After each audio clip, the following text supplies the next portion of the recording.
If you've been following me on Instagram, then you know that I have been on the topic of standing in front of doors as you open them in tactical situations and why I think that's a bad idea. And I've been trying to get you guys to think about how we approach thresholds and how we interact with doors, because lately it's been around the internet, you could say, that standing in front of a door as you work it open in a tactical situation is a viable option. Now, I'm not saying it's never an option, and I'm not saying the environment won't force you there, or maybe in a very niche particular situation, you decide to assume excessive amounts of risk to stand in front of the door and work it open, or in cases where you have to manually breach the door with your foot. Where are you going to end up? Probably in front of the door, or in cases, as you've seen in body cams that I've covered, where officers have to basically squeeze through a door that's partially barricaded. These are all, in those moments, necessary amounts of risk to accomplish a particular mission. But the purpose of this video is to prove that the closer in proximity you are to the doorway, the higher levels of risk you have of being shot, and that you have a significantly higher statistical likelihood of being shot through a door than you do a wall. So first, I'm going to cover some of the videos that I've posted on Instagram, kind of talk about them a little bit, and then we're going to look at the statistics so that we can help us determine what we think is possibly the best approach in these situations. One.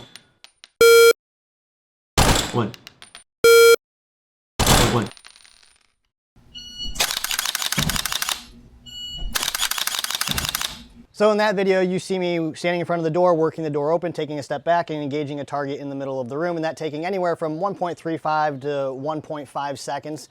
And so then I use the par timer, and I'm the bad guy in the room, and I actually start shooting when I see the door moving, not when I hear the par timer, and I get off 8 rounds in 1.4 seconds. So if in 1.4 seconds, about the time it might take you to engage a target in the middle of the room, the bad guy has already shot 8 rounds at the threshold.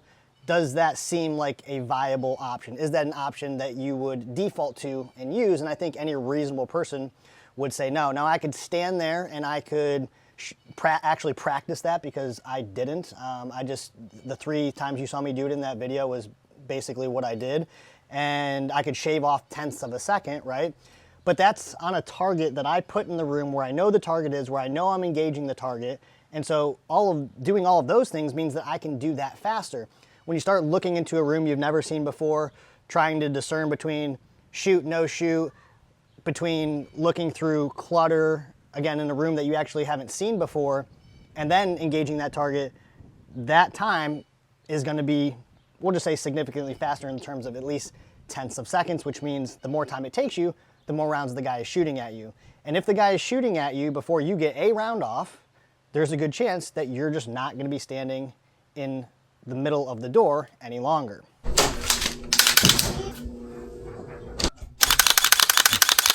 Now, in that video, you see me opening the door, engaging the target in the middle of the room, and then I pose the question, well, what if the door doesn't come all the way open, right? I guess there's this expectation that, well, you know, in training, that we're gonna push the door is gonna come all the way open, I'm gonna be able to engage these targets, I'm gonna make entry, et cetera, et cetera.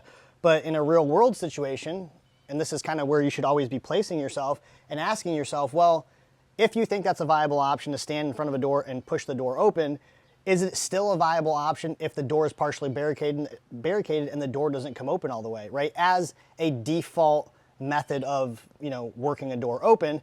And I think most people would say, well, no, in that case, it seems like a bad idea. And so in the training kind of scenario or environment, you're doing this based off what you know is going to happen and what you can expect to happen. But if you start to place yourself in these other situations, then you kind of start to look at things from a different perspective, or the bad guy's perspective, and saying, okay, well, yeah, actually, if the door is partially barricaded and I go to work the door open, that's bad, because now I'm standing in front of the door, I can't see, and when he starts shooting at the door, where are you going to go? Well, you're probably going to move away from the door. So one of the arguments, I guess probably the only argument that I've heard for standing in front of a door and working the door open, is that, well, I have the element of surprise. So I'm leaning forward, I got my hand on the doorknob, and I'm pushing the door open, and he's surprised, he doesn't know I'm there, and bang, bang, bang, I can engage him, we're gonna make entry. Well, realistically, in a law enforcement setting, there is almost not a scenario that exists where you're gonna be inside a person's house who doesn't want you to be there, who's waiting for you with a gun, and he's not gonna know that you're inside his house. Now, he might not know you're at the door, right? That's part of being covert, right? And clearing systematically is like, he doesn't know he doesn't have to know what we're about to do when we're about to do it, but 45 seconds into clearing an objective, a few minutes into clearing an objective, outside on the PA asking the guy to surrender, he's not surrendering, and so now we're going inside the house and we're systematically clearing this. Again, he doesn't have to know we're about to open the door, but he's been waiting inside that room with the gun for you to do something at the door. And the chances that you're gonna get the drop on somebody like that, I mean, it's just not gonna happen. So is that an argument that I have the element of surprise? I don't think that's a realistic argument personally. The other argument is that walls won't protect you, right? It's just drywall.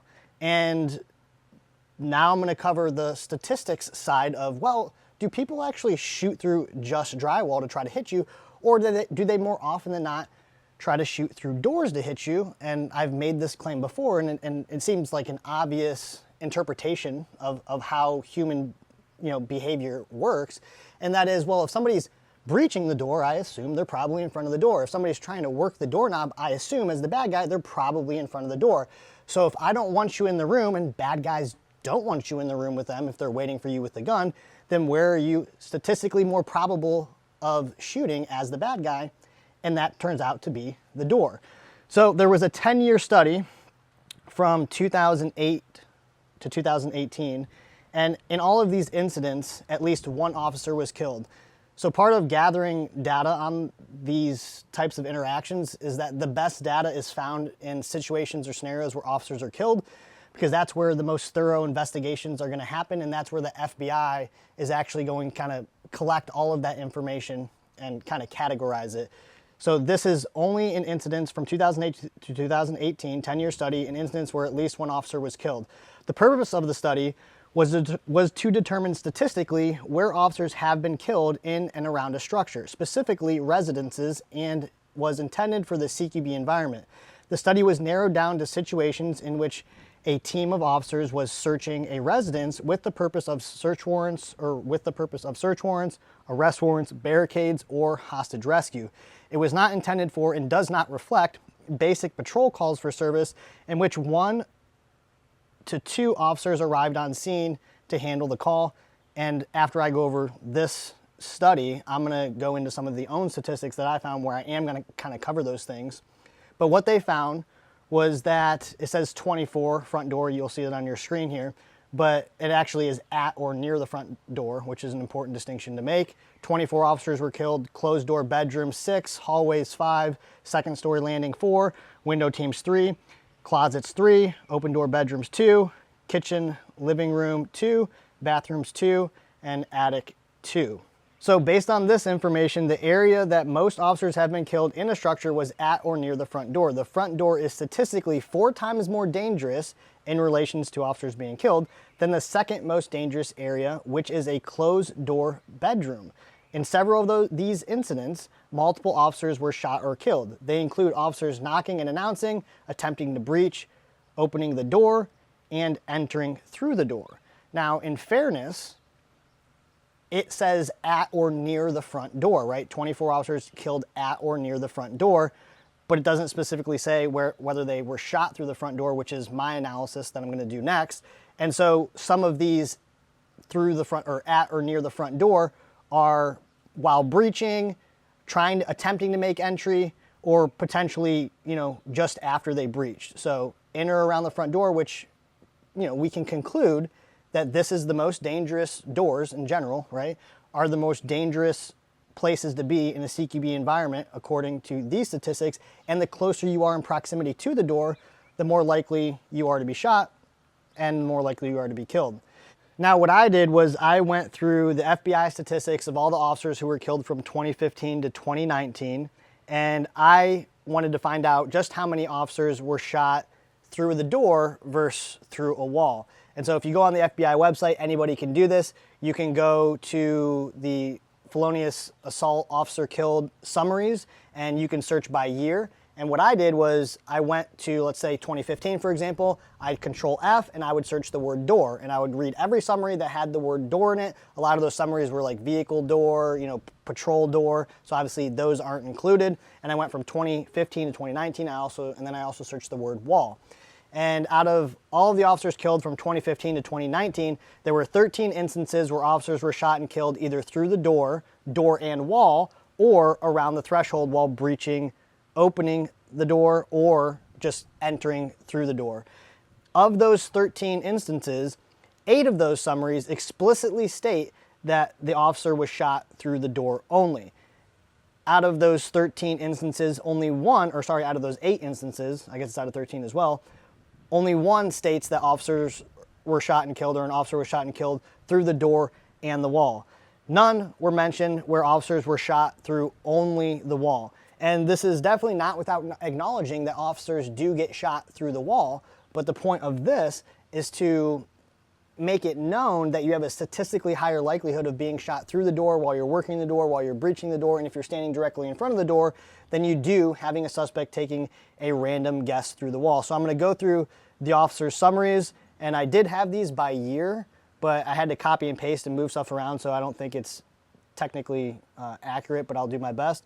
So Illinois, 2014. This officer is listed in 2015 because he actually died 11 months later. So that's why he's in 2015. But it says, suspect fired 15 rounds from a 223 through the front door, struck 2 deputies. Officer took cover. Suspect repositioned. Deputy struck again after attempting to maneuver to retrieve the rifle. And then again, he died from his leg injury 11 months later. 2016, Palm Springs, California. Suspect threatened to shoot officers through the door. 3 officers approached the front door, which included a screen door and a solid door behind. Officers attempted to open the door and someone yelled inside, "Don't do it, don't do it." The suspect fired rounds from a .223 caliber rifle through the front door. Officer ran for cover. Suspect continued to engage. Officers attempted to retrieve a rifle, and he was killed while he was attempting to retrieve his rifle. 2 officers killed, a 3rd was injured. Suspect was taken into custody by SWAT later after he climbed out of a window with body armor on. Little Elm Police Department, January 17. I believe we're going to still be in 2016. AK rifle standing in the yard. He went inside after being confronted. Within a minute, the subject fired a barrage of rounds in the direction of the detective through a window in the door. The victim detective, who was wearing protective body armor, was fatally struck once in the throat. 2018, March 19th, Pomona Police Department. There was a disturbance, a vehicle pursuit, lost a suspect. They went to his residence to clear it, and the suspect was basically hiding there. The victim, who was wearing the body armor, approached the locked bedroom door using a ballistic shield. As the officer drew closer, the subject fired through the door and a .357 caliber with a .357 revolver, fatally striking the victim officer in the front of the head just above the shield. Officers returned fire. The subject fired another round that ricocheted off the door and struck a 26-year-old police officer in the side of the face, penetrating his cheek and lodging in his teeth. And, I've discussed before, the best way to not get shot while you're working a door is to have a shield, because how are you supposed to mitigate the gunfire that you don't see coming? And the only way that that's going to happen is if you have something to absorb that gunfire. In this particular case, I don't know what kind of shield he was using, or maybe if he was using it improperly, or it was just, bad luck. But obviously it didn't work out in his particular situation. But again, the only way you're going to mitigate that gunfire you don't see coming is if you have a ballistic shield. Oklahoma, August 4th. Narcotics warrant. Agents attempted to breach the door of the residence where the suspect was located. The suspect opened fire from inside the building, shooting through the door and striking the investigator in the front, lower torso, abdomen below his body armor. 2019, March 7th, McHenry County. When officers knocked on the subject's door, an individual partially opened the door but left the chain attached. A moment later, another individual, the wanted subject, fired multiple rounds through the door and wall. This is the and wall portion, using a .7.62 semi-automatic rifle. The subject repositioned himself at a window and fired at the deputy sheriff, striking him in the rear upper torso, above his body armor, and fatally in the rear of the head. So this one is kind of important from the perspective of what is he shooting at and why is he shooting there. So He fires initially through the door, and it says "and wall." And I've said this before, and I've demonstrated working doors open in videos. And my suggestion and how I approach this is, obviously you want to be as far away from the door as possible, but if we don't have tools to open the door, well, then we have to use our hands to open the door. And so you position yourself accordingly. You reach as far as you can over to the door so that you don't have to shuffle backwards. You work the door open, and then as you retreat, right, you kind of lean back or take that step back, you should be at least a foot away from the threshold.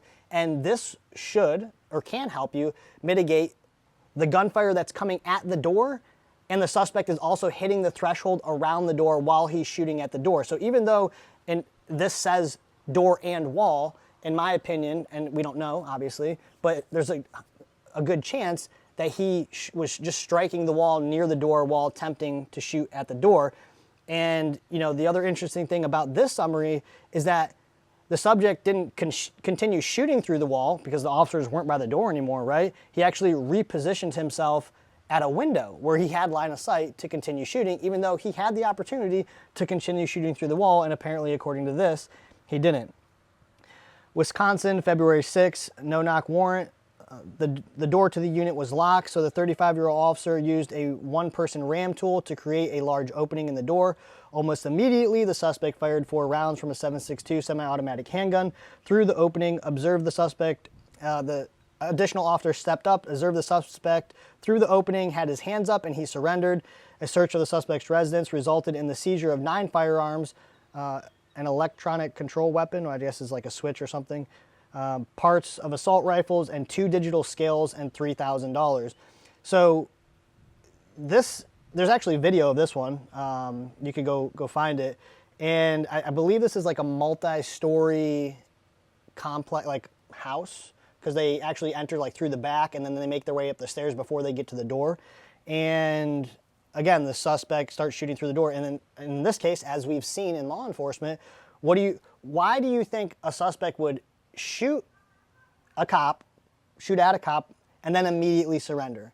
Well, because in his mind, according to him, this is the suspect, he didn't know it was the police. And so his behavior kind of, might indicate that that's at least what he thought. Whether that's true or not, did he go, okay, I'm going to kill police today? You know what? Never mind. I don't want to do this anymore. And so he used that defense, and it didn't work, and he was, charged with the officer's murder. But the other interesting thing, and actually in this case, there was a girlfriend inside who said that she heard the officers yell police, so as they were breaching the door. And so there is that aspect of it as well. In this particular case, I believe the warrant was for weapons and marijuana. And it turns out when they searched, and according to the summary, when they searched the suspect's residence, they didn't find any drugs, right? And so I've kind of talked about this before and covered this before.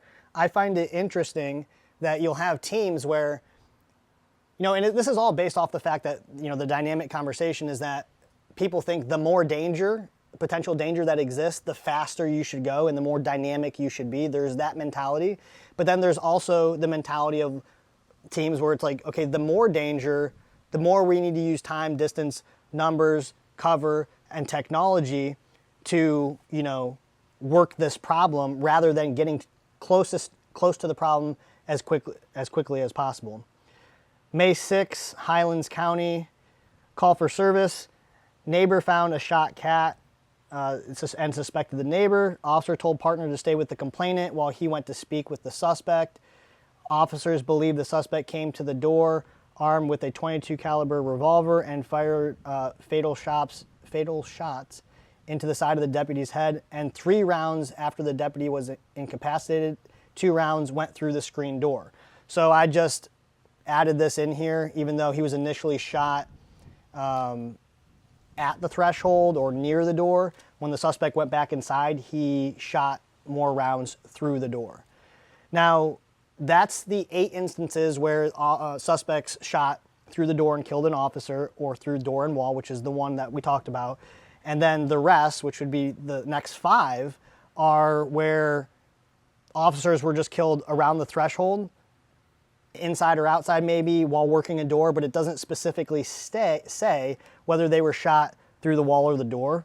and we'll kind of talk about some of these. But March 20th, Indiana, locked inside a bedroom. Suspect was locked inside a bedroom. The two officers tried to open the bedroom door, but were met with gunfire from a 9mm semi-automatic handgun and a .357 caliber revolver. The suspect fired 9 times, and each officer was struck by 1 round from the handgun. So if he's locked inside a room and the officers are trying to open the door and they were met with gunfire, where do you think the suspect was probably shooting?